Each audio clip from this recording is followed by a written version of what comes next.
अस्सलामुअलैकुम। Don news के साथ मैं हूं समिया लियाकत। आपको खुशामदीद कहेंगे। उम्मीद है आप रमज़ानुल मुबारक की तमाम रौनकें फयूज़ व बरक़ात समेटने की कोशिश कर रहे होंगे। फर्स्ट सेगमेंट हमारा होता है कुकिंग सेगमेंट, जिसमें हम बहुत ही डिलीशियस ग़िज़ाए से भरपूर और बहुत कम टाइम में बहुत अच्छी रेसिपीज़ बनाते हैं ताकि आपका वक्त भी बचे, आप इबादत भी कर सकें और आपके दस्तरखान की रौनक बरकरार रहे। फिर हम बात करते हैं पर्ल्स ऑफ इस्लाम पे कि इस्लाम क्या अहम ज्वेल्स हमारे लिए लाया है, क्या अहम टीचिंग्स हैं, क्या तालीमात हैं, और हम कोशिश करते हैं ख़ुद को एक बेहतर इंसान बनाएं और जो चीज़ जो फ्लॉज हम में आ चुके हैं उसे एक एक करके निकालने की कोशिश करें। तो हमारी हद्दुल इम्कान यही कोशिश होती है कि जो चीज़ें हमारे कहीं जहन में हैं लेकिन हम भूल रहे हैं या इग्नोर कर रहे हैं या उनको लाइट ले रहे हैं, उनकी कदर व मंजिलत अल्लाह सुब्हाना व तआला के यहाँ कितनी ज़्यादा है वो आपको उसकी अहमियत उजागर करें, ताकि भूले भिसरे अगर आप ट्रैक से हट रहे हैं तो बैक टू द ट्रैक आ जाएं और आपको अल्लाह की वहदानियत के जो रास्ता है अल्लाह पाक का उस पर आप चलें और ख़ुद को एक अच्छा बेहतर इंसान बनाने की कोशिश करें। तो रमज़ान जो पूरे 11 माह के बाद आता है हमें रिफ़्रेश करने आता है, हम जिन चीज़ों को भूल चुके होते हैं उसकी याद दहानी के लिए आता है, बहुत सी नेमतें लेकर आता है। तो हमारी यही कोशिश होती है कि वो तमाम चीज़ें आपके सामने रखें। तो आइए बाकायदा आगाज़ करते हैं अपनी आज की ट्रांसमिशन का। तो आज आपके दस्तरखान की रौनक हम कैसे बढ़ाएंगे, क्या बनाएंगे, इस डिश का ताल्लुक़ कहाँ से है, ये आप जान सकेंगे segment Aftar around the world में।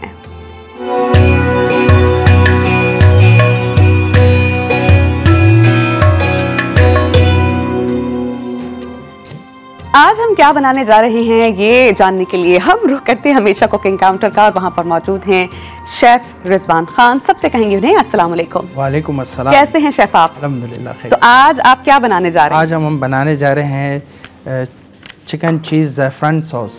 ओके, और ये कितने वक्त में बन जाएगा कम अज़ कम? ये तकरीबन कोई हम 10 से 15 मिनट में हम आराम से बना लेंगे। और कितनी सर्विंग होगी इसकी और प्रोसेस क्या है इसका? इसका प्रोसेस ये है कि हमारे पास गार्लिक है, ऑनियन है और ऑरिगानो, मिल्क है, इसमें हम चीज़ डालेंगे, बटर है हमारे पास, वाइट पेपर है, मस्टर्ड सॉस है, नमक है। सबसे पहले हम स्टार्ट करने से पहले हम डेटॉल से हाथ धोएंगे अपना। तो चलिए ठीक है, फिर हम अपनी जो कुकिंग है उसका बाकायदा आगाज़ करने जाते हैं। सबसे पहले हम अपने हाथ धोएंगे डेटॉल से, जिसका जर्म डिफेंस फार्मूला आपको रखता है 100 बीमारी फैलाने वाले जर्म से महफूज। इससे जो आप अपनी सफाई सुथराई का ख्याल रखते हैं, हाथों को बिल्कुल साफ रखते हैं, तो उससे जब आप ठीक रहेंगे तो आपके घर वाले भी ठीक रहेंगे। तो इसलिए जो इसका डिफेंस फार्मूला है जर्म से बचाने का, उसके साथ हम हाथ लाजमी धोते हैं। तो शेफ़ रिजवान खान ने अपने हाथ डेटॉल से धो लिए हैं और यहाँ पर इस रेसिपी के इंग्रेडिएंट्स क्या हैं, प्रोसेस क्या है, ये हम आप तक पहुंचा सकेंगे एक ब्रेक के बाद। तो कीप वॉचिंग रौनक रमज़ान।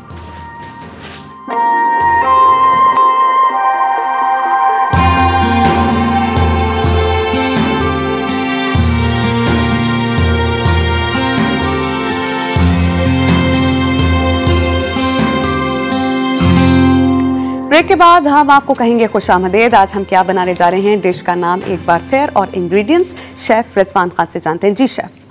अच्छा, सबसे पहले जो हम इसमें यूज़ करेंगे, ये हमने लिया है तकरीबन को 400 ग्राम चिकन है हमारे पास बोनलेस।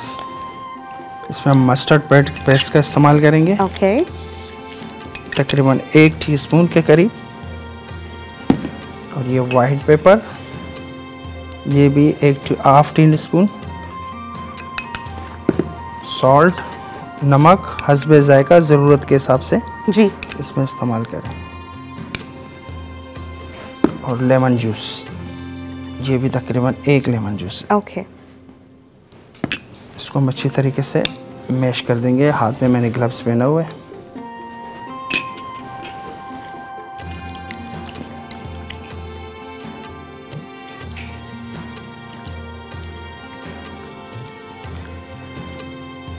और अगर हमारे पास मस्टर्ड पेस्ट नहीं है शेफ़ रिजवान, तो हम क्या इसमें मस्टर्ड पाउडर भी यूज़ कर सकते हैं? मस्टर्ड पाउडर भी इस्तेमाल कर सकते हैं,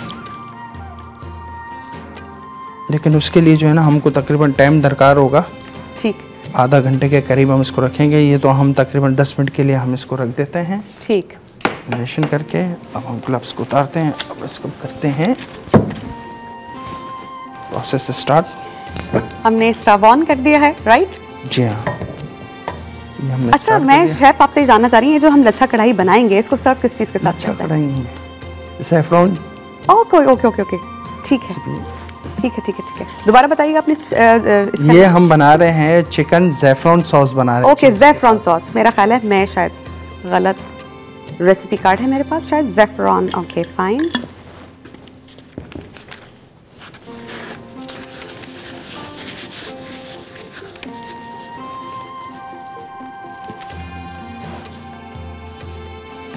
ये हमारा चिकन बोनलेस, इसको हमने ऑयल डाला। ऑयल डालने के बाद इसको हम अच्छी तरीके से पकाएंगे।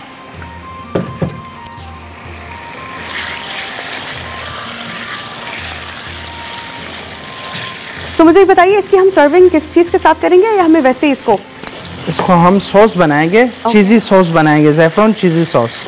उसके साथ हम इसको ज़ैफ़रॉन चीज़ी इसको मिक्स करेंगे इसमें। ओके।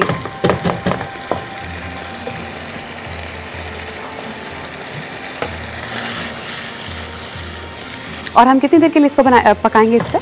ये तकरीबन हम पकाएंगे 8 से 10 मिनट लगेंगे इसमें, क्योंकि बोनलेस से बोनलेस जल्दी हो जाता है। तो हम ये करने के बाद हम इसका सॉस बनाएंगे अभी।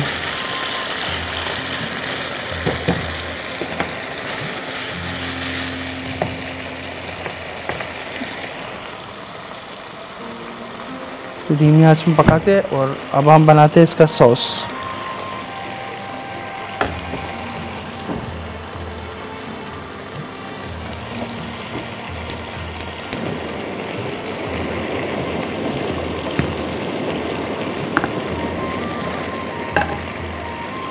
और सॉस बनाने का जब तक हमारा चिकन बन रहा है या पक रहा है हल्की आंच पे, तो हम क्या करेंगे, हम मीनवाइल उसको पकने भी देंगे और दूसरी तरफ हमने पैन को गर्म करने के लिए रख दिया है। And we are going to make our ज़ैफ़रॉन चीज़ी सॉस। हम जो चिकन फ्राई कर रहे हैं, हमें शेफ रिजवान कह रहे हैं कि हम उसमें पोर करेंगे, ऐसा ही है? जी हाँ। अब हम इसमें बटर का इस्तेमाल करेंगे। उसमें हमने ऑयल इस्तेमाल किया, इसमें बटर, क्योंकि सॉस है ना, सॉस हम। और इसमें क्वांटिटी कितनी होगी बटर की? बटर की क्वांटिटी होगी तकरीबन कोई टेबल स्पून होगी, 2 टेबल स्पून। ओके। ये 2 टेबल स्पून हमने इसमें ऐड किया। इसको हम गर्म होने देंगे। और बटर को गर्म करने का जो टेक्निक मुझे शेफ़ ने बताई है, तमाम शेफ्स मुझे बता चुके हैं, तो मैंने कहा मैं आपको रिपीट कर दूं कि हम बहुत नॉर्मल जो इसकी फ्लेम रखेंगे। हमारा जो है इंग्रेडिएंट कार्ड वो आप देख सकते हैं, चिकन ज़ैफ़रॉन चीज़ सॉस के। इसमें हम लेंगे चिकन बोनलेस 300 ग्राम। इसके अलावा हम लेंगे मस्टर्ड सॉस 1 टेबलस्पून। इसके अलावा हम लेंगे वाइट पेपर पाउडर फॉर्म में 1 टेबलस्पून। सॉल्ट लेंगे टू टेस्ट। इसके अलावा हम बटर ऐड करेंगे 150 ग्राम, जो तकरीबन 2 to 3 टेबलस्पून बनते हैं। लेमन जूस लेंगे 1 टेबलस्पून। अनियन लेंगे चॉप्ड। और इसके अलावा हम मिल्क लेंगे 250 ग्राम्स। इसके अलावा चेडर चीज़ होगा 100 ग्राम्स। ज़ैफ़रॉन लेंगे तकरीबन 1 से 2 चुटकी या half tea spoon. Oregano 1 tablespoon. और इसके लिए हम लेंगे पार्सले कटा हुआ, और ये इस्तेमाल होगा गार्निशिंग में। तो हमारा जो चिकन है उसकी हमने मैरिनेशन की कुछ मिनट्स के लिए, क्योंकि वक्त कम था, लेकिन आप मैरिनेशन कम से कम हाफ एन आवर के लिए कीजिए। उसके बाद हम इसको भून रहे हैं और दूसरी तरफ हम अपनी सॉस तैयार कर रहे हैं। उसके लिए मुझे बताइए शेफ रिजवान, हमने बटर इसमें ऐड किया? जी, इसमें हमने बटर ऐड किया। बटर ऐड करने के बाद तकरीबन 1 अदद प्याज, इसको बारीक सा हमने चॉप किया हुआ है। ओके। चॉप करने के बाद इसको हल्का सा लाइट ब्राउन जब इसका कलर आ जाए, तो हम इसमें गार्लिक यूज़ करेंगे। इसमें तकरीबन कोई 1 टीस्पून।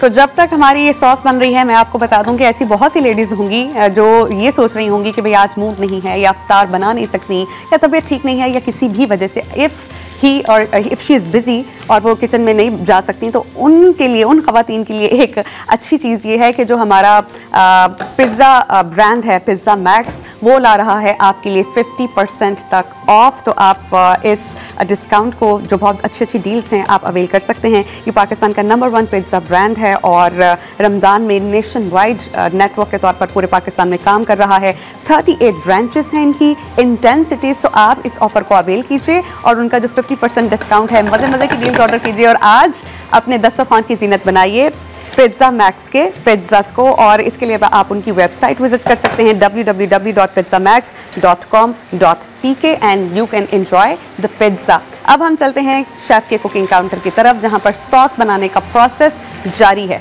तो शेफ ने आज थोड़ी सी तेज कर दी है चिकन को बनाने के लिए। शेफ, चिकन को अगर हम भूनें तो उसको कितना टाइम कम से कम भूनते रहना चाहिए कि वो अच्छे से कहा कि कम से कम इसको जो है ना 7 से 8 मिनट तक इसको हम भूनेंगे। ये भी भुन चुका है। अब हम इसको इस प्याज के अंदर इसको ऐड करेंगे। ठीक, ये प्याज के अंदर हम इसको ऐड करेंगे, इसका सॉस निकाल लेंगे ताकि प्याज के अंदर भुनाई हो अच्छी तरीके से। फिर इसी के अंदर ही हम सॉस ऐड कर देंगे।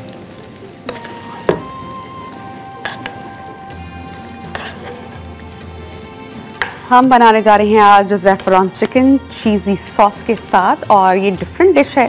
मुझे लगा शायद आज हम कोई चिकन कढ़ाई बनाने जा रहे हैं, लेकिन ऐसा बिल्कुल नहीं है। हम बनाने जा रहे हैं चिकन ज़ैफ़रान चीज़ी सॉस, और उसके लिए हमने चिकन को अच्छे से भून लिया है।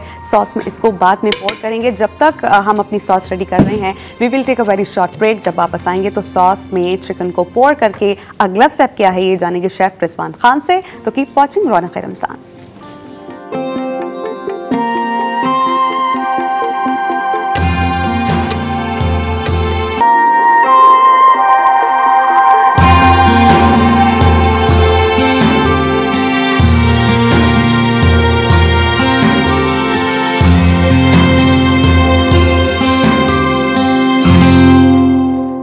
Welcome back. हम बना रहे हैं चिकन ज़ैफ़रान विद चीज़ी सॉस, और ब्रेक पर जाने से पहले हमने तमाम चिकन क्यूब्स जिनको अच्छे से हमने फ्राई कर लिया था, हम सॉस में जिसमें हमने अनियन और गार्लिक जो था बटर में फ्राई किया था, सौते किया था, उसमें ऐड कर चुके हैं। तो शेफ़ अब हम क्या कर रहे हैं इसके साथ? अब ये हमारा चिकन तकरीबन 70-80% हमारा चिकन हो गया। अब हम इसके अंदर सॉस बनाएंगे और सॉस के अंदर इसको पकाएंगे। तकरीबन ये 150 ग्राम हमने मिल्क इसमें डाला है। 150 ग्राम्स हमने मिल्क का इस्तेमाल किया। अच्छा शेफ, अगर किसी के पास मिल्क नहीं है तो क्या क्रीम या दही का इस्तेमाल हो सकता है? क्योंकि बेचारी, लेकिन ये क्रीमी सॉस नहीं बनेगा वो, फिर क्रीम का इस्तेमाल हम कर सकते हैं। हमने इसमें इस्तेमाल किया है मिल्क का, और मिल्क के लिए हमने यूज़ किया है पाकोला मिल्क। ये बहुत सेहत बख्श मिल्क है, और तमाम हिफ्ज़ान सेहत के असूलों को रख के मद्देनज़र ही इसको बनाया जाता है। और सेहत जैसी अजीम नेमत को पाकोला के अलावा और कोई नहीं जान सकता। पाकोला मिल्क फुल क्रीम और खालिस नशोनुमा का ज़ामिन है, इसलिए तो कहते हैं कि पाकोला मिल्क सेहतमंद ज़िंदगी का ज़ामिन। अच्छा, ये मुख्तलिफ पैकेजिंग में मिलता है। 1000 ml, 250 ml, 125 ml। इसकी पैकेजिंग न सिर्फ खूबसूरत है बल्कि मजबूत भी है, और टेट्रा पैक है। पाकोला मिल्क मज़े मज़े के खानों में इस्तेमाल होता है। हमने बहुत से डिज़र्ट में इस्तेमाल किया इसको, और आज तो हम इसको अपने मेन कोर्स यानी कुकिंग में भी ऐड कर रहे हैं। तो आज हम बना रहे हैं चिकन ज़ैफ़रान चीज़ी सॉस, और इसमें हमने मिल्क डाल के कितनी देर पकाना है शेफ रिजवान? इसमें मिल्क डालने के बाद हमने तकरीबन जब ये बॉइलिंग पे आ जाए, जंपिंग पॉइंट पे, तब इसमें हमने वाइट पेपर, सॉल्ट और चीज़ इस्तेमाल कर लें। और चीज़ कौन सा? चीज़ मोज़रेला चीज़ हो, चेडर चीज़ हो। ठीक है, मोज़रेला, चेडर चीज़ अपनी टेस्ट के अकॉर्डिंग आप लोग इसमें ऐड कर सकते हैं। और हम देख रहे हैं कि शेफ इज़ वेरी बिजी और मुसलसल इसको हिला रहे हैं कि कहीं नीचे से चीज़ या क्रीम जल नहीं जाए। ये देखें, तो उसके सेकंड कोई चीज़ का हमने इसमें इस्तेमाल नहीं किया। अब हम डालेंगे इसमें ओरिगानो। ओरिगानो भी इसमें हमने ऐड कर दिया है, और आखिर में हम इसमें डालेंगे ज़ैफ़रान, जिसके लिए हमने, इसका नाम है चीज़ी ज़ैफ़रानी सॉस।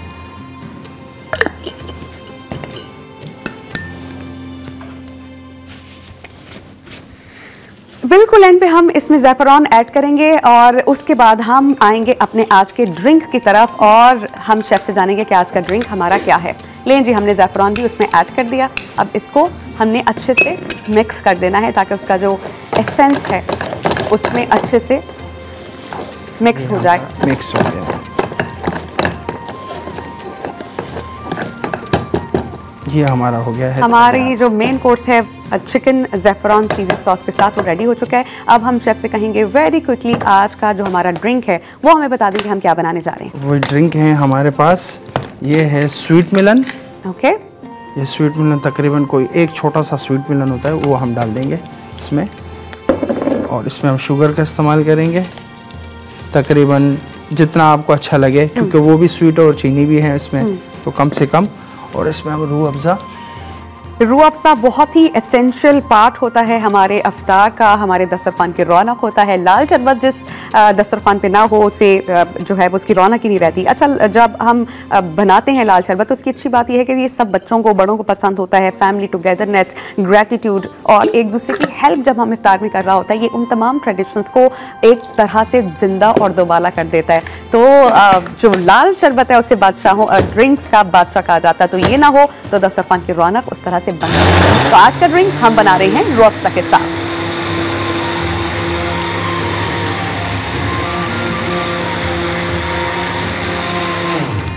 हमारा इंग्रेडिएंट कार्ड आप स्क्रीन पर देख रहे हैं। इसमें हमने रूह अफ़ज़ा लिया है 100 gram, sweet melon 200 gram, sugar to taste, चाहे तो स्किप भी कर सकते हैं। इसके अलावा आइस क्यूब ऐड करके, लेमन जूस ऐड करके हम उसको पोर करेंगे अपने ग्लासेस में। और आज के हमारे जो ड्रिंक्स हैं वो तकरीबन रेडी हो चुके हैं।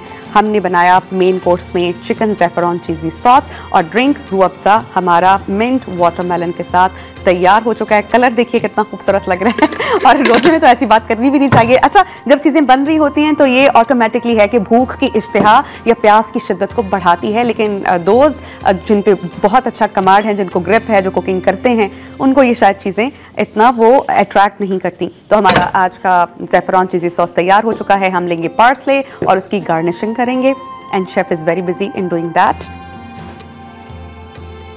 चलें जी, आज की हमारा मेन कोर्स तैयार हो चुका है। हम शेफ़ रिजवान खान को कहेंगे बहुत शुक्रिया, बहुत कम वक्त में बहुत अच्छी रेसिपीज़, ना सिर्फ मेन कोर्स बल्कि ड्रिंक भी हमें बनाना सिखाया। तो हम एक ब्रेक लेंगे, ब्रेक के बाद जब वापस आएंगे तो आज का जो हमारा टॉपिक है कि तीसरा अशरा स्टार्ट हो चुका है, इसमें हमने क्या इबादत करनी है, ताक रातों की तलाश कैसे करनी है, लैलतुल क़द्र कितनी इंपॉर्टेंट है, आज यकीनन यौम अली भी है। तो इन तमाम चीज़ों पर हम बहुत मुफस्सिल बात करेंगे, लेकिन एक ब्रेक के बाद। Keep watching Raunaq Ramzan.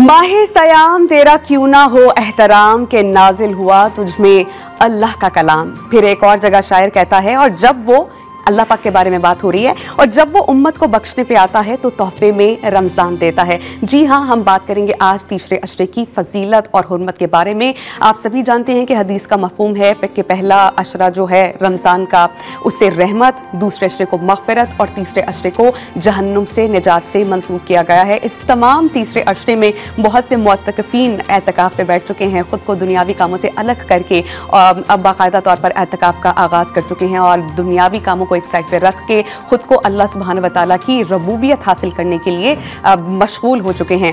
कुरान और सुन्नत के मुताबिक चला जाएगा। जितनी भी अहादीस हैं उनमें जितनी फजीलत बयान की गई है एतकाफ़ में बैठने की, एतकाफ़ में इंसान बैठता क्यों है? इंसान अल्लाह सुब्हान व तआला की रज़ा हासिल करने के लिए बैठता है, ताक रातों की तलाश के लिए बैठता है कि इसमें से 21वीं, 23वीं, 25वीं, 27वीं और 29वीं शब में से शायद ही कोई शब कदर हो जाए। शब कदर को एक रात को 1000 महीनों से बेहतर कंसिडर किया गया। और अगर कैलकुलेशन करें हम मैथमेटिकली तो ये बनते हैं 83 years and 4 months. And let's suppose अगर आपने इस अशरे में ताक रातों का एहतमाम किया, और मेरी दुआ है कि ऐसा हो, और अगर आपने शब कदर पाली तो यकीन कीजिए कि आपने 83 साल 4 महीने इबादत में गुजार दिए। तो अल्लाह सुब्हान व तआला अपनी उम्मत को, अपने बंदों को बख्शने के बहाने ढूंढते हैं, आसान कर देते हैं ये चीज़। तो ये माह मुक़द्दस एक बेहतरीन गोल्डन चांस होता है हमारे लिए कि अल्लाह का शुक्र है कि हम ज़िंदा हैं, अल्हम्दुलिल्लाह शफ़ायाब हैं, सेहतमंद हैं, रोज़े रख सकते हैं,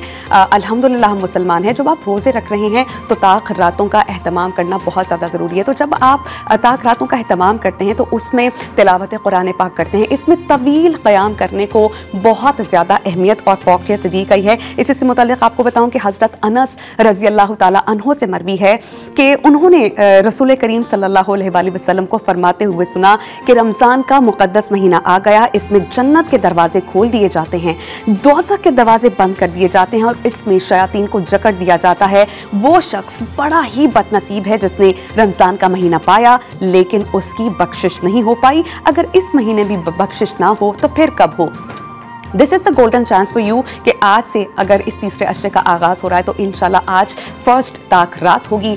हत्तुल इम्कान हमने कोशिश करनी है कि ज़्यादा से ज़्यादा नेकियां समेटें, अपने गुनाह बख्शवाएं। अल्लाह सुब्हाना व तआला का गुस्सा जलाल बहुत ज़्यादा है, लेकिन अल्लाह पाक की बहुत सी सिफ़ात जिनको हम जानते हैं वो हैं 99 कुरान करीम के इनिशियल सरवर्क पर वो होती हैं। लेकिन ऐसी बहुत सी सिफ़ात हैं अल्लाह सुब्हाना व तआला की जो हम पे अल्लाह पाक ने ज़ाहिर नहीं की, वो मख्फी हैं, वो पोशीदा हैं। तो आपको अल्लाह सुब्हाना व तआला की हम्द व सना करके, अल्लाह के नाम लेके कि अल्लाह को पुकार के, अल्लाह पाक आप राज़िक हैं, रहीम हैं, गफूर हैं, करीम हैं। और अल्लाह पाक ये तो वो नेमत आपके नाम हैं, क्वालिटीज़ हैं जो मैं जानता हूँ और वो क्वालिटीज़ जो मैं नहीं जानता जो मुझ पे पोशीदा हैं, आप उन तमाम आपकी क्वालिटीज़ का वास्ता कि मुझे बख्श दीजिए। तो this is the best chance for you कि अल्हम्दुलिल्लाह हम 2 अशरे गुजार चुके हैं, तीसरे अशरे का आगाज़ हो गया है जो जहन्नुम से निजात का है। तो आइए मिलकर कोशिश करें कि ख़ुद को जहन्नुम से आज़ादी दिलवाएं। तो तीसरे अशरे की कितनी फजीलत है इस पर हम डिटेल से बात करेंगे, एक ब्रेक लेंगे और ब्रेक के बाद हमारे मुअज़्ज़िज़ उलमा कराम मुफ्ती नूर रहमानी साहब और डॉक्टर सरवत अस्करी साहिबा हमें ज्वाइन करेंगे। तो उसकी फजीलत,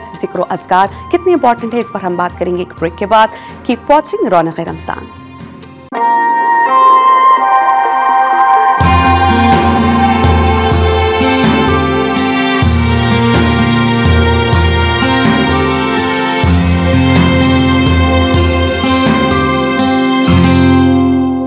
welcome back after the break. हम बात कर रहे हैं तीसरे अशरे की फजीलत पर कि तीसरा अशरा जहन्नुम से निजात का अशरा है और इसमें हमें क्या ज़िक्र व अज़कार करने चाहिए, क्या अहम इबादत करनी चाहिए और शब कदर के हुसूल के लिए किस कदर मेहनत करनी चाहिए। क्योंकि नबी करीम सल्लल्लाहु अलैहि वसल्लम कमर बस्ता हो जाया करते थे और ख़ुद उनकी ज़ौजा जो हैं वो उनके बारे में फरमाती हैं कि जितनी मेहनत रियासत करते हमें नबी करीम सल्लल्लाहु अलैहि वसल्लम को रमज़ान और उसके आखिरी अशरे में देखा, इतनी वो आम दिनों में नहीं किया करते थे। तो रमज़ान है ही हमदर्दी का, खैर ख्वाही का महीना। इसमें हमें लोगों के साथ तो खैर ख्वाही करनी है लेकिन अपनी ज़ात पर भी हमने खैर ख्वाही करनी है। और वो किस तरह कि हम तीसरे अशरे में बहुत ज़्यादा इबादत करेंगे, ज़िक्र व अज़कार करेंगे। जो बख्शिश मांगता है अल्लाह पाक से, अल्लाह सुब्हाना व तआला उसे बख्श देते हैं। रमज़ान में जो अल्लाह पाक से मांगता है वो नामुराद नहीं रहता और रोज़ेदार की रोज़ाना की बुनियादों पर एक दुआ लाजमी कबूल होती है। तो जस्ट इमेजिन अगर हम अल्लाह पाक से दुआएँ मांगते रहें तो क्यों नहीं कबूल होंगी। और इस रमज़ान अपनी बख्शिश की दुआ हमें लाजमी करनी है। हमें ज्वाइन कर चुके हैं हमारे इस्लामिक स्कॉलर्स मुफ्ती नूर रहमानी साहब और डॉक्टर सरवत अस्करी साहिबा। तो पहला सवाल मुफ्ती साहब आपसे, तीसरा अशरा जहन्नुम से निजात का है, इसको उससे मंसूब कर दिया गया है, तो हमें क्या ऐसे काम करने चाहिए कि हम खुद को दहकती हुई जहन्नुम की आग से बचा सकें? क्योंकि अगर हमारा हाथ जल जाए ना चूल्हे से, हल्की सी भी उसकी लौ लग जाए हमें या आंच पहुंच जाए तो हम काफ़ी दिनों तक अपने हाथ को नॉर्मलाइज नहीं कर पाते। तो जहन्नुम की आग जिसके बारे में कहा गया कि ज़रा सी भी अगर आप महसूस करें तो ये दुनिया तो बिल्कुल रहे नहीं। तो हमें क्या करना चाहिए ख़ुद को अल्लाह पाक के करीब करने के लिए और जहन्नुम से बचाने के लिए? नहमदु व नसल्ली अला रसूलिहिल करीम, अम्मा बाद, फ़अऊज़ु बिल्लाहि मिनश शैतानिर रजीम, बिस्मिल्लाहिर रहमानिर रहीम।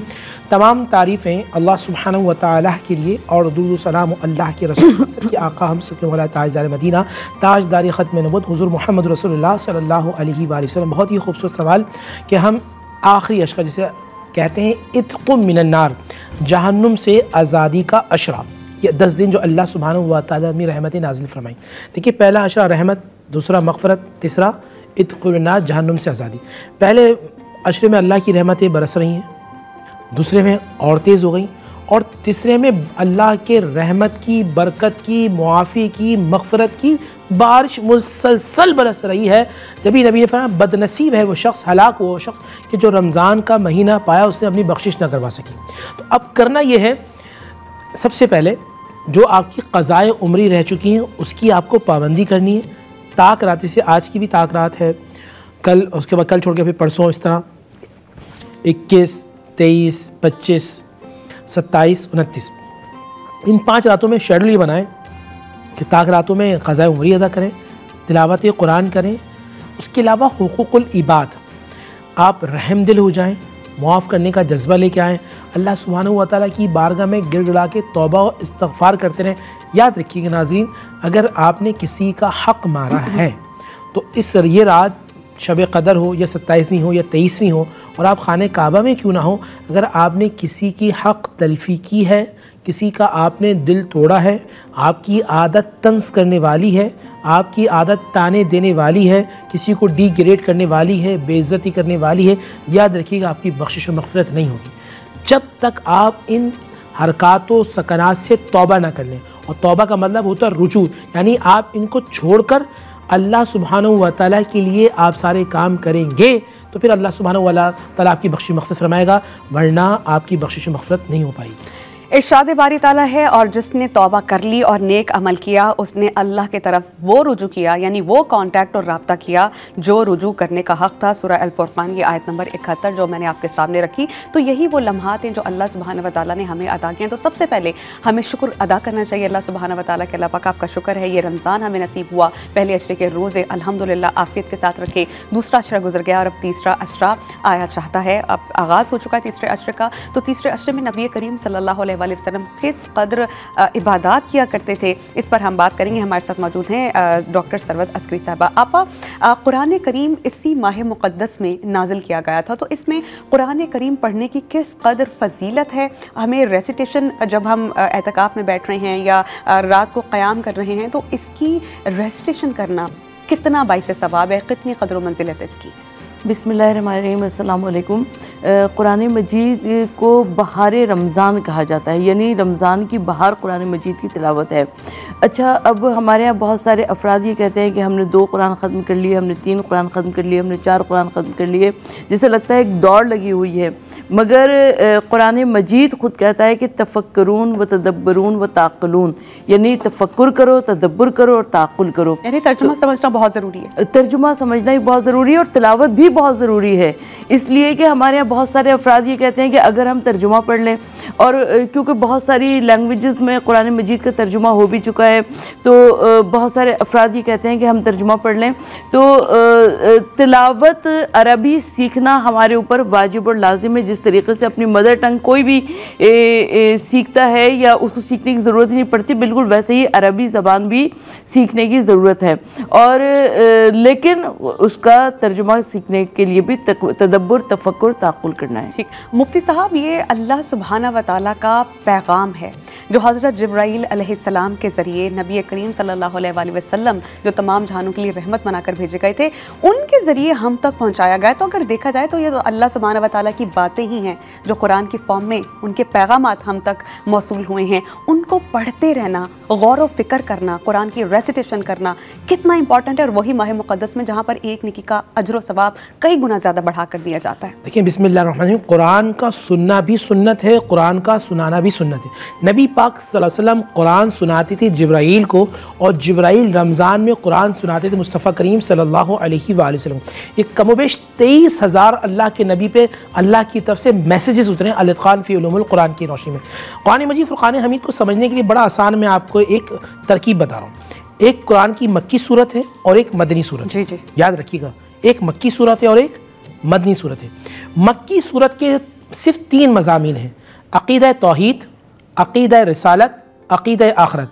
We believe monotheism, oneness of Allah, all prophets and last judgement day, आखिरी दिन, यौम आखिरत। तो जी पूरे कुरान की जितनी भी तकरीबन मक्की सूरतें आपको 3 मज़ामीन मिलेंगे। उसमें अक़ीदा तौहीद अल्लाह की शान मिलेगी, अक़ीदा रिसालत तमाम अंबिया और बिलख़ुसूस हुज़ूर मोहम्मद रसूलुल्लाह आखिरी रसूल हैं, और तीसरा आखिरत।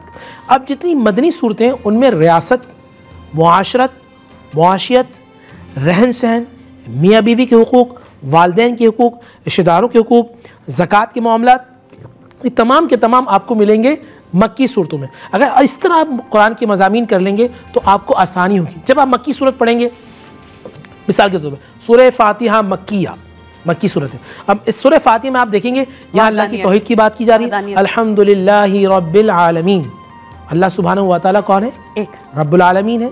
अर्रहमानिर रहीम, वह रहमान और रहीम है। मालिकी यौमिद्दीन, आगे आखिरत के दिन आ गया। आखिरत के में आप में क्या कह रहे हैं कि आप अल्लाह सुब्हानहू व तआला दुआ कर रहे हैं कि परवरदिगार आखिरत के दिन मेरी बख्शिश व मग़फ़िरत फरमाना, और फिर आगे जाके इय्याका नअबुदु व इय्याका नस्तईन इहदिनस सिरातल मुस्तक़ीम। सिरातल मुस्तक़ीम कौन है? मिनन नबिय्यीन व सिद्दीक़ीन व शुहदा व सालिहीन। तो अक़ीदा रिसालत आ गया।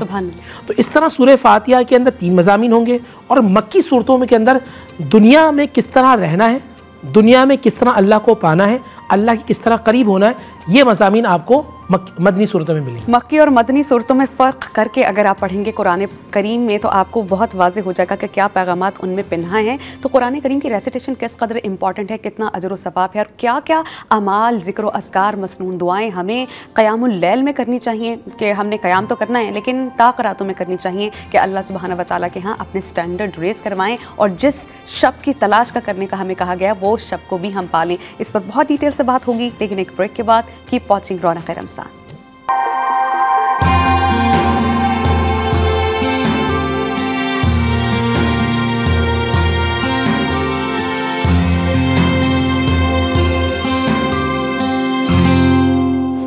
ब्रेक पर जाने से पहले हम बात कर रहे थे कुरान करीम की फ़जीलत पर कि इसकी रेसिटेशन किस कदर इम्पॉर्टेंट है, और मुफ्ती साहब ने हमें बहुत वाज़ेह तौर पर बता दिया कि अगर हम डिवाइड कर लेंगे सूरतों को मक्की और मदनी तो उसमें जो मज़ामीन हैं, जो सब्जेक्ट्स हैं जिस पर डिस्कशन की है, बहुत वाज़ेह हो जाएगा। जैसा आपा भी कह रही थी कि तदब्बुर करके, फ़िक्र करके, गौर करके पढ़ने की ज़रूरत है हमें। सिर्फ रेसिटेशन तो हम कर रहे हैं, बहरहाल हमें इसका सवाब मिलेगा, लेकिन क्या ही अच्छा हो अगर हम समझ लें कि कुरान करीम की जो मैसेजेस हैं वो है क्या।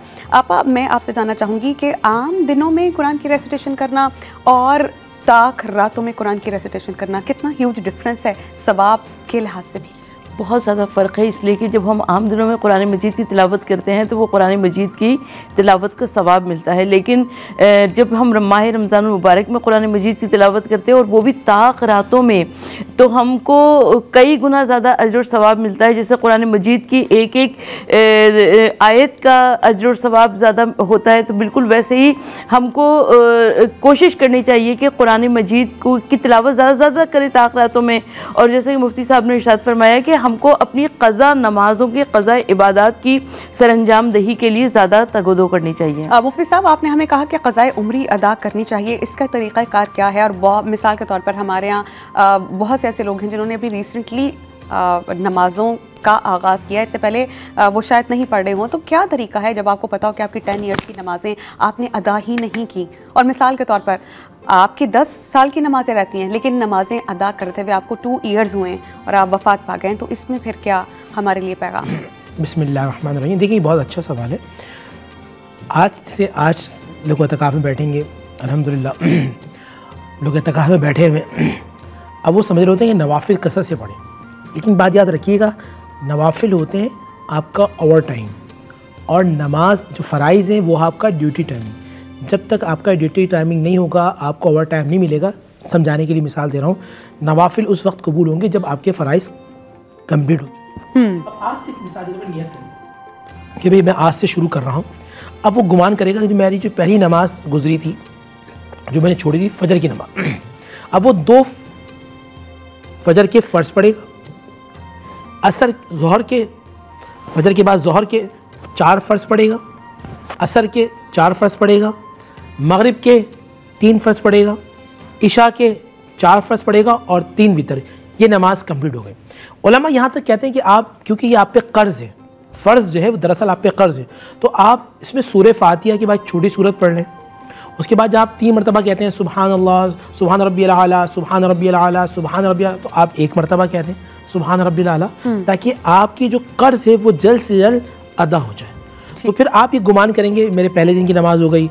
अब कब पढ़नी? कोशिश कीजिए जब आप रात में जाग रहे हैं, क्योंकि रातों ये ताक रातें आ रही हैं अल्हम्दुलिल्लाह, तो आप ताक रात में ईशा की नमाज के बाद से सबसे पहले खड़े हों, फजर पढ़ें, ज़ोहर पढ़ें, असर पढ़ें, मगरिब पढ़ें, इशा पढ़ें, कंप्लीट हो गई। फिर दोबारा खड़े हों, फिर फजर, ज़ोहर, असर, मगरिब, इशा, फिर खड़े हो गए। मतलब एक रात में आप कोशिश करें 10, 20, 30, 40 दिन की नमाज़ें कोशिश कर लें पूरी रात में। अच्छा, उसके बाद ज़ोहर में पढ़ सकते हैं, उसके बाद आप असर में ना पढ़ें, असर में तिलावत कुरान करें, मगरिब की नमाज़ के बाद पढ़ लें, उसके बाद फिर आप इशा में कर लें। तो इस तरह इंशाल्लाह जब तक दिल मुतमईन ना हो जाए कि हाँ मेरी नमाज़ें पूरी पक्की हो गई, अदा हो चुकी हैं, उस वक्त तक आप पढ़ते रहें। हाँ, अगर आपका इसमें विसाल हो गया, आप नमाज मुस्तकिल पढ़ रहे थे, तो मुझे उम्मीद है उम्मीद करता हूँ कि अल्लाह सुब्हानहू व तआला आपकी बख्शिश फरमा देंगे। आपा कौन सी अहम तस्बीहात हमें करनी चाहिए, क्योंकि ये जो तीसरा अशरा है ये जहन्नुम से निजात का है, जिसमें अल्लाह पाक से जहन्नुम से निजात की दुआ हमें करनी चाहिए, क्योंकि रमज़ान मुबारक में 4 अमाल बहुत करने होते हैं। ला इलाहा इल्लल्लाह करना होता है, पढ़ना होता है, इस्तिग़फ़ार कसरत से पढ़ना होता है, जन्नत का मुतालबा और जहन्नुम से आज़ादी की दुआ मांगनी होती है। तो स्पेसिफिकली इस आखिरी अशरे में कौन से अस्कार करें हम? देखिए, इस आखिरी अशरे में अल्लाहुम्मा अजरना मिनन नार की दुआ करना बहुत ज़्यादा ज़रूरी है, इसलिए कि परवरदिगार आलम अगर जहन्नुम से बचा लेगा तो रब्बुल आलमीन की ये हम पर लुत्फ़ करम है और फ़ैज़ और एहसान है। परवरदिगार आलम इससे पहले क्योंकि आपने क़ज़ा नमाज़ों के मुतालिक सवाल पूछा था, लिहाजा मैं चंद जुमले उसमें ऐड करती चलूँ कि क़ज़ा नमाज़ों के बारे में अगर किसी की जैसे 10 साल की फ़र्ज़ करें कि नमाज छूटी हुई है तो वो एक हिसाब किताब लगाएगा और जो गालिब गुमान होगा यानी जो कम दिन होंगे उसको वो सोचेगा कि वही ये हमारी क़ज़ा नमाज़ें हैं, और अगर वो क़ज़ा नमाज अंजाम देना शुरू करे और उसका इंतकाल हो जाए तो परवरदिगार आलम फजलो करम से अपने उसको माफ़ फरमा दे इंशाअल्लाह। मुफ्ती साहब, फ़ज़ाइल कुरान क्या हैं, कितना अजर व सवाब है, और जब हम पढ़ रहे होते हैं तो क्या उस रेसिटेशन को सिर्फ हम सुन रहे होते हैं या पैगामात अल्लाह पाक जब जैसे पहुंच रहे होते हैं तो किस तरह हमारा जिक्र किया जा रहा होता है? जैसे हम ज़मीन पर उनका जिक्र कर रहे हैं, अल्लाह की बारगाह में हमारा जिक्र कैसे होता है? हज़रत इब्ने काब रज़ियल्लाहु तआला अन्हु बेहतरीन क़ारी कुरान थे। रात का वक्त है, कुरान पढ़ रहे हैं। नबी अलैहिस्सलाम कुरान यानी उनके घर के बाहर आवाज़ तेज़ आ रही है, अल्लाह के नबी गुज़र रहे हैं, रुक गए। और फिर जब कुरान ख़त्म हो गया तो हज़रत इब्ने काब को अल्लाह के नबी ने फरमाया, इब्ने काब तुझ पर रहमतें हो कि तेरा कुरान पढ़ना अल्लाह सुन रहा है, तेरे कुरान की तिलावत अल्लाह को पसंद। याद रखिएगा नाज़रीन, जो अल्लाह की मोहब्बत में कुरान पढ़ता है वो पढ़ता ज़मीन में उसकी आवाज़, उसका जिक्र आसमानी दुनिया में हो रहा है। फ़स्कुरूनी अस्कुरकुम, वो ज़मीन में लोगों के सामने पढ़ रहा होता है और फरिश्ते उसकी आवाज़, कुरान की आवाज़ आसमानी दुनिया में सुन रहे होते हैं। सूरह बकरा के हवाले से बात जहन में। अच्छा, सूरह फातिहा से आ जाओ। जो शख्स सूरह फातिहा 3 मरतबा पढ़ता है, एक जगह है 2 मरतबा पढ़ता है तो उसे एक कुरान मजीद फुरकान हमीद के बराबर सवाब मिलता है। इसी तरह जो 1 मरतबा सूरह यासीन पढ़ता है, हदीस के मुताबिक 10 उसे कुरान पढ़ने का सवाब मिलता है। इसी तरह जो 3 मरतबा सूरह इखलास यानी कुल अल्लाहु अहद पढ़ता है उसे अल्लाह ताला एक कुरान के बराबर सवाब अता फरमाता है। इसी तरह जो शख्स सूरह बकरा पढ़ने का आदी हो जाता है, समझ जाएं वो जन्नत का आदी हो जाता है। जो कुरान मजीद फुरकान हमीद की तिलावत को मामूल बना लेता है, हदीस में अल्लाह कल क़यामत के दिन उन्हें हुक्म देगा कुरान पढ़ते रहो। वो कुरान पढ़ते रहेंगे, यहाँ की जन्नत में दाखिल हो जाएंगे। और जहाँ तक देखें जन्नत के दर्जात हैं, स्टैंडर्ड्स हैं, तकरीबन 7 कहते हैं तबक़ात हैं उसके। तो जहाँ तक वो पढ़ता रहेगा वो जन्नत में उसका आखिरी मकाम होगा। और सूरह कहफ के हवाले से ख़ास तौर पे ये कि वो दज्जाल के फितने से बचाती है। और एक हदीस के अंदर ये कि एक अल्लाह के नबी के सहाबी वो कुरान की तिलावत कर रहे होते हैं, आसमान से फरिश्ते उतरते हैं, मदीने में झुरमट सा बना लेते हैं। वो फजर की नमाज में जब अल्लाह के नबी को बताते हैं, या रसूल अल्लाह, आज जब मैं ये कुरान की तिलावत कर रहा था तो मैंने देखा कि मेरा घोड़ा बिदक रहा है, और जब मैं बाहर निकला तो देखा एक बादल सा। अल्लाह के नबी ने फरमाया वो बादल दरअसल आसमान से फरिश्ते उतरे थे तेरा कुरान सुनने के लिए। अगर तू फजर तक पढ़ता रहता तो लोग देख लेते कि जब मोहम्मद के गुलाम कुरान पढ़ते हैं तो फरिश्ते किस तरह आके कुरान सुनते हैं। अच्छा, आज भी फरिश्ते उतरते हैं, हमें महसूस क्यों नहीं होते? एक सवाल मैं आपसे भी करता हूँ, अपने आप से भी करता हूँ। तनज़्ज़लुल मलाइका, फरिश्ते आसमान से नाजिल होते हैं, हमें महसूस क्यों नहीं होते? इसका जवाब ये है, मेरे सामने अगर एक मन मुश्को अंबर रख दी जाए और मुझे शदीद नज़ला हो तो क्या मैं मुश्को अंबर सूंघ सकता हूँ? खुशबू नहीं आएगी आपको। क्यों नहीं आएगी? नज़ला, क्योंकि रुकावट है, नाक बंद है। जिस तरह नाक में नज़ला गिर जाए तो खुशबू नहीं आती, इसी तरह दिल में गुनाह का नज़ला गिर जाए तो महसूस नहीं होती। आलम महसूसात में जब अगर आप दिल को पाक कर लेंगे तो फिर रोंगटे खड़े होना ये फरिश्तों की आमद की निशानी होती है। दिल, आंखों से आंसू निकलना ये फरिश्तों की आमद की निशानी होती है। दिल हमें कैसे पाक करना है और किस तरह इम्प्योरिटीज़ को खुद से निकालना है, और इसके अलावा कुरान करीम की जो दीगर सूरा हैं जैसे सूरह रहमान है, सूरह तौबा है, फिर आखिरी जो पारा है उसमें छोटी छोटी सूरतें हैं, उनकी कितनी कदर व मंजिलत और फजीलत है, ये जानेंगे एक ब्रेक के बाद। Keep watching Raunaq Ramzan.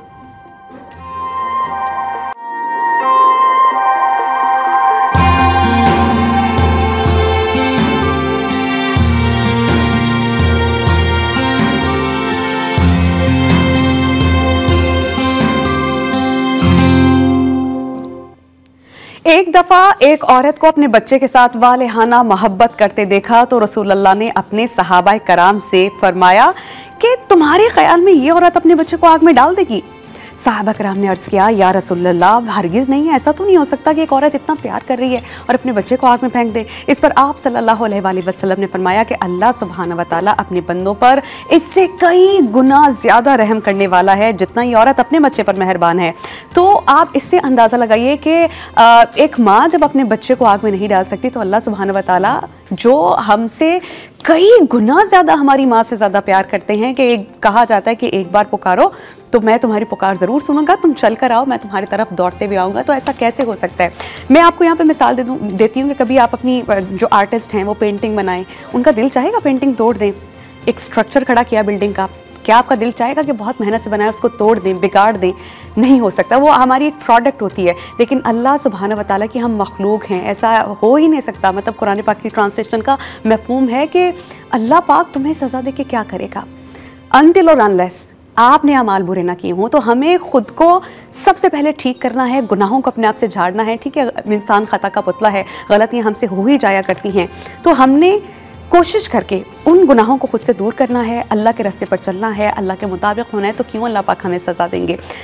जो तीसरा अशरा है वो जहन्नुम से निजात का है। तो हमने ख़ुद को मुआफ़ करवाना है, अल्लाह पाक से बख्शिश लेनी है। अल्लाह पाक, ये वो अशरा है जिसमें जो फरिश्ते हैं उनको पूरे साल के असाइनमेंट्स दे दी जाती हैं कि आप ये करें, आप ये करें, आप ये करें।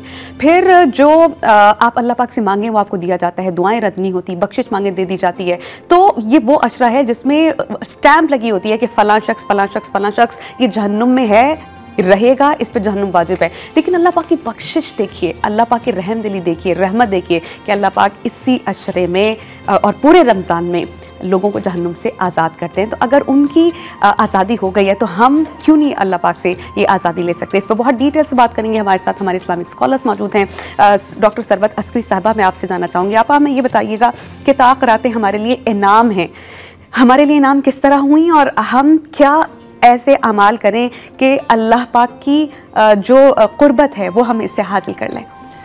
सबसे पहले जब आप जो बात कर रही थी मैं उसके ऊपर थोड़ी सी गुफ्तगू कर लूँ ज़रूर, इसलिए कि हुजूर नबी करीम सल्लल्लाहु अलैहि वसल्लम के दौर में भी बहुत सारे ऐसे अफराद थे जो कि गलतियाँ किया करते थे, मगर हुजूर नबी करीम सल्लल्लाहु अलैहि वसल्लम रहमतुल आलमीन थे। आका सल्लल्लाहु अलैहि वसल्लम उनके लिए हाथ उठा कर दुआएं किया करते थे, परवरदिगार आलम इनको नहीं मालूम कि मैं तेरा फरस्तादा हूँ, इनको नहीं मालूम कि मैं तेरा भेजा हुआ हूँ। और हुजूर नबी करीम सल्लल्लाहु अलैहि वसल्लम के दौर से पहले हज़रत नूह अलैहिस्सलाम के दौर में जब परवरदिगार आलम ने हज़रत नूह अलैहिस्सलाम के बद्दुआ कबूल की और अजाब आ गया पानी का, तो उसके बाद रिवायत ये बताती है कि हज़रत नूह अलैहिस्सलाम को हुक्म हुआ कि एक मिट्टी के कूज़े बनाओ। और उसके बाद जब मिट्टी के कूज़े बनाए तो परवरदिगार आलम ने हुक्म दिया, कहा कि ए नूह उन मिट्टी के कूज़ों को तोड़ दो।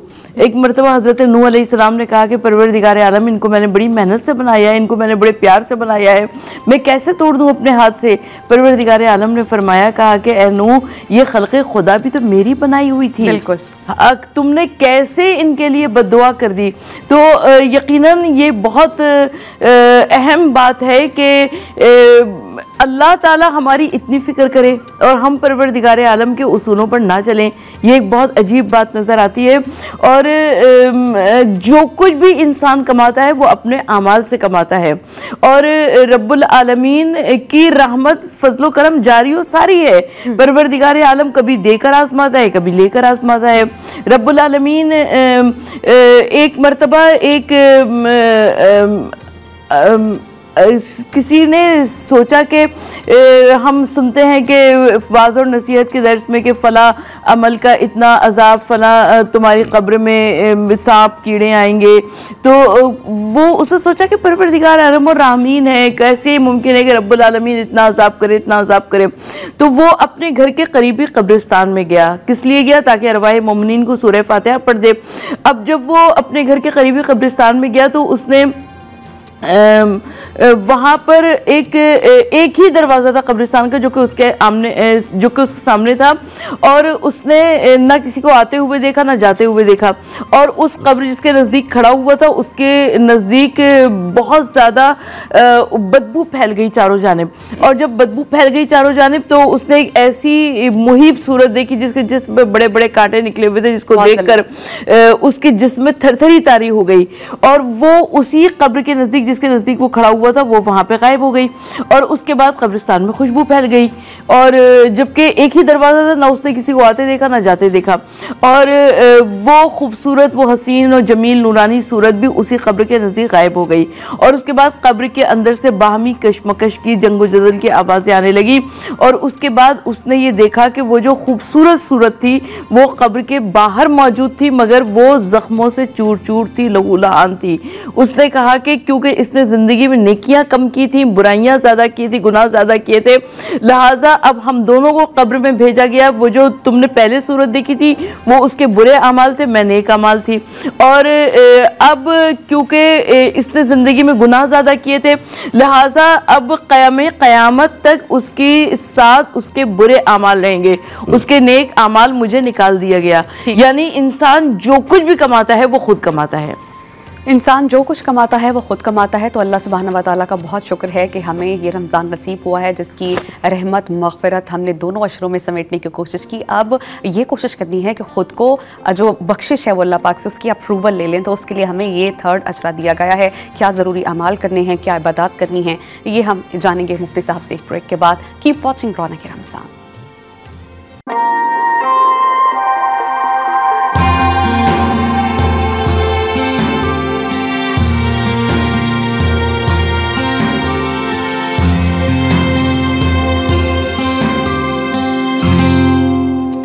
Welcome back after the break. हज़रत अबू हुरैरा रज़ियल्लाहु ताला अन्हु से रवायत है कि नबी करीम सल्लल्लाहु अलैहि वसल्लम ने फरमाया कि जब माह रमज़ान की पहली रात होती है, अब ये सिलसिला फर्स्ट नाइट से शुरू हो रहा है और टिल एंड जाएगा, इसको देखिए। जब माह रमज़ान की पहली रात होती है तो शयातीन और सरकश जन्नात को बेड़ियाँ पहना दी जाती हैं और जहन्नुम के दरवाजे बंद कर दिए जाते हैं, और उनमें से कोई दरवाज़ा, यानी जो जहन्नुम के बंद दरवाजे हैं उनमें से कोई दरवाज़ा नहीं खोला जाता, और जन्नत के दरवाजे खोल दिए जाते हैं और उनमें से कोई दरवाज़ा बंद नहीं होता। एक निदा पुकारने वाला पुकारता है कि ए तालिब खैर आगे बढ़, यानी अल्लाह के यहाँ पेश हो, नेकियां कर, नेक अमाल कर। और वहीं फिर ये भी कहा जाता है ए शर के मतलाशी रुक जा, ये उस आदमी को कहा जा रहा है जो गुनाहगार है कि रुक जाओ, अल्लाह की रहमत पाओ। और अल्लाह कई लोगों को जहन्नुम से आज़ाद करता है और माह रमज़ान की हर रात यूं ही होता रहता है। ये फर्स्ट नाइट से सिलसिला शुरू होता है और till last night of Ramzan ये चलता रहता है। और आखिरी अशरा इसकी तो फजीलत ही बहुत ज़्यादा कि अल्लाह सुब्हानहू व तआला निजात देते हैं दोज़खियों को दोज़ख से, और जिसको परवाना दोज़ख से आज़ादी का मिल गया तो उसका ठिकाना तो दूसरा जो है वो जन्नत ही है। तो मुफ्ती नूर रहमान साहब, मैं आपसे जानना चाहूँगी कि जो आखिरी अशरा है उसमें हमने क़याम भी करना है, आपने जैसा कहा क़ज़ाए उम्री भी करनी है, अमाल भी करनी है। सूरह रहमान को पढ़ने की कितनी फजीलत है और मज़ीद क्या किया जाए ये हमें बता दें, उसके बाद हम बात करेंगे क्योंकि आज यौम अली भी है, तो हज़रत अली की शुजाअत और बहादुरी और उनका किरदार कैसा रहा इस पर भी बात करेंगे। बिस्मिल्लाहिर्रहमानिर्रहीम। देखिए, सूरह रहमान के हवाले से मशहूर है कि इसे उरूसुल कुरान भी यानी ज़ीनत कुरान कहा जाता है। जो शख्स सूरह रहमान को कसरत के साथ पढ़ता है, कुरान मजीद फ़ुरक़ान हमीद की सूरत के अंदर जगह जगह तकरार फ़बीअय्यि आलाइ रब्बिकुमा तुकज़्ज़िबान, इंसान की एंजाइटी, डिप्रेशन ख़त्म हो जाता है। सूरह रहमान पढ़ने की ये फजीलत होती है। सूरह मुल्क जो कब पढ़ता है, हदीस रसूल सल्लल्लाहु अलैहि वसल्लम है, अल्लाह ताला ये फ़ज़ल फरमाता है उसे क़ब्र के अज़ाब से निजात दे देता है, क़ब्र की होनलाकी से वो महफूज हो जाता है और अज़ाब क़ब्र से भी तख़फ़ीफ़ हो जाती है। इसी तरह हदीस है मिशकात शरीफ के अंदर कि जो शख्स 200 मरतबा सूरह इखलास यानी क़ुल हुवल्लाहु अहद पढ़ता है, अल्लाह सुब्हानहू व तआला उसके 50 साल के गुनाहों को मुआफ़ फरमा देता है। तो कोशिश कीजिए सूरह इखलास, सूरह फलाह, सूरह नास, सूरह कौसर, इस तरह कहा जाता है जो शख्स सूरह कौसर कसरत से पढ़ता है वो दुश्मनों के शर से महफूज हो जाता है। इसी तरह जो शख्स फलक और नास पढ़ता है वह हासिदीन से महफूज हो जाता है। और इसी तरह दीनी और दुनियावी आखिर जो जितनी आजमाइशें होते हैं उससे अल्लाह सुब्हानहू व तआला उसको महफूज करता है। अब आइए सैयदना अली हैदर कर्रार करमल्लाहु वजहुल करीम, अल्लाह सुब्हानहू व तआला ने ख़ास फजल ये करम फरमाया कि ये सबसे पहले बच्चों में इस्लाम लाने वाले हैं, सबसे पहले नमाजी हैं, सबसे पहले अल्लाह के नबी सल्लल्लाहु अलैहि वसल्लम की इताअत करने वाले हैं, ग़ज़वा बदर के हीरो हैं। 70 आदमी कुफ़ार के कत्ल होते हैं, 35 अली ने मारे हैं। ग़ज़वा हुनैन हो, ग़ज़वा खंदक हो, ग़ज़वा खैबर हो, सब में आगे शुजाअत में अली जैसा कोई नहीं, इल्मियत में अली जैसा कोई नहीं। सैयदना अली का इल्म ऐसा है कि 1,24,000 सहाबा फतवे के लिए रुजू करते थे 100 मुफ्तियान कराम जो उलमा थे उनकी तरफ, और 100 मुफ्तियान कराम अगर किसी मसले में अटक जाते थे, मुश्किल में आ जाते थे, वो देखते थे 11 मुज्तहिद की तरफ, और 11 मुज्तहिदीन किसी मसले में मुश्किल में आ जाते थे, वो देखते थे मुश्किल कुशा अली की तरफ। अली को मुश्किल कुशा इसलिए कहते थे, जो सवाल सैयदना अली हैदर कर्रार के पास लेके जाते थे, अल्लाह ने फजल दिया था, वो उस मुश्किलात को चंद सेकंडों में दूर कर दिया करते थे। सैयदना अली के हवाले से अब्दुल्ला इब्ने अब्बास रदियल्लाहु ताला के हवाले से हदीस है कि आप फरमाते कि मैं 300 आयात को जानता हूँ। सैयदना अली हैदर कर्रार करमल्लाहु वजहुल करीम के हवाले से अल्लाह ने कुरान में नाज़िल फरमाई। मैं किसी की तारीफ़ कर दूँ तो लोग कहते हैं भाई फ़लाँ ने तारीफ़ की, मेरी कोई तारीफ़ कर दे सदर पाकिस्तान, वज़ीर आज़म पाकिस्तान, तो मैं लोगों को बताता हूँ कि जी मेरी तारीफ़ वज़ीर आज़म पाकिस्तान ने की। कुरान की 300 आयात में अल्लाह ने जिसकी तारीफ़ करी उसे सैयदना अली है शेर खुदा करमल्लाहु वजहुल करीम कहते हैं। रसूलुल्लाह सल्लल्लाहु अलैहि वसल्लम के साथ रहे, बचपन से लेकर आखिर तक नबी वसल्लम से राज़ी रहे। बचपन में ये पैदा हुए खाने काबा के अंदर, 3 दिन आँख नहीं खोलते।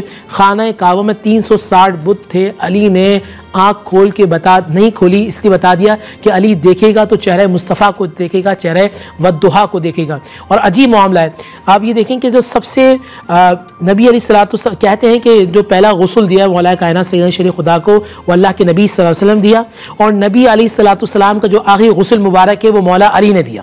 सुभान अल्लाह।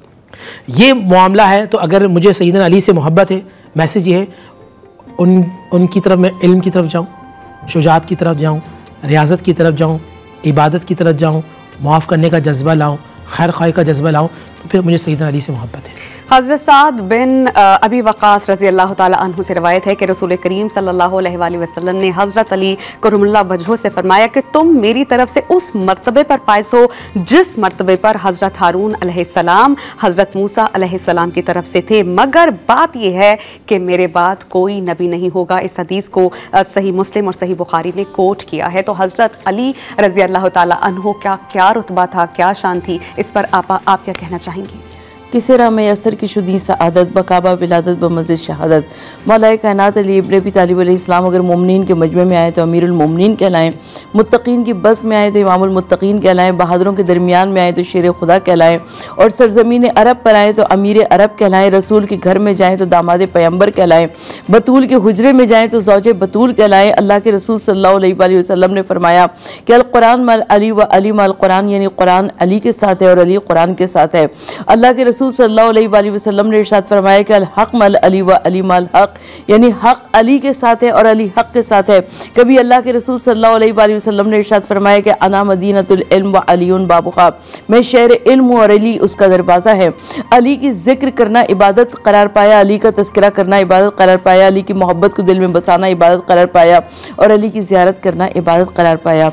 अली जमाल दो आलम, अली इमाम ज़मन, अली वक़ार दिलोजा, अली बहार चमन, अली उरूज फसाहत, अली कमाल सुखन, और अली अरब के अंधेरों में हक़ की पहली किरण। अली वली से गुरेज़ा न हो खुदा के लिए, अली तो क़ुव्वत बाजू है मुस्तफ़ा के लिए। सुभान अल्लाह। आज तीसरे अशरे की फजीलत पर कि हमें क्या ज़िक्र अस्कार करने चाहिए, किस तरह क़यामुल लैल करना चाहिए, ताक़ रातों की कितनी फजीलत है, ये तमाम चीज़ें हमने आज जानने की कोशिश की। तो जो तीसरा अशरा है वो जहन्नुम से निजात का है, तो हमें जहन्नुम की आग से ख़ुद को बचाना है। इसी हवाले से एक आयत की ट्रांसलेशन आपके सामने रखूँगी कि हर जान मौत का मज़ा चखने वाली है और क़यामत के दिन तुम्हें तुम्हारे अजर पूरे दे दिए जाएंगे। तो जिसे आग से बचा लिया गया और जन्नत में दाखिल कर दिया गया तो वो कामयाब हो गया, और दुनिया की ज़िंदगी तो सिर्फ धोखे का सामान है। ये जो हम बहुत ज़्यादा बिजी हो जाते हैं ना दुनियावी ज़िंदगी में अपनी रिस्पॉन्सिबिलिटीज़ में, और हमें नमाज के लिए, कुरान की रेसिटेशन के लिए, ज़िक्र अज़कार के लिए टाइम निकालने में दिक्कत होती है, वो सिर्फ हमें शैतान दुनियावी कामों में बहुत मसरूफ़ कर देता है। जहाँ ऑब्लिगेशंस हमारी दीनी दुनियावी ज़िंदगी की हैं, वहीं बहुत से अहम फ़राइज़ जो दीनवी ज़िंदगी है उसके भी हैं। तो हमें गौर व फिक्र करना चाहिए चाहिए कि अल्लाह सुब्हानहू व तआला ने किस मकसद के तहत हमें इस दुनिया में भेजा। कहीं दुनिया की रंगीनियों में खोकर हमने अपनी आखिरत तो नहीं खो दी, ये हम सवाल है, इस पर ज़रूर गौर व ख़ौस कीजिएगा। प्रोग्राम का वक्त ख़त्म हुआ चाहता है। मुझे समिया लियाकत को, मुफ्ती नूर रहमानी साहब को, डॉक्टर सरबत अस्करी, हमारे पैनल प्रोड्यूसर्स, हमारे कैमरामैन और हमारी मेकअप टीम और तमाम लोग जिनके तवज्जो से ये ट्रांसमिशन आप तक पहुँचती है, हम सबको दीजिए इजाज़त। अल्लाह ने के पास।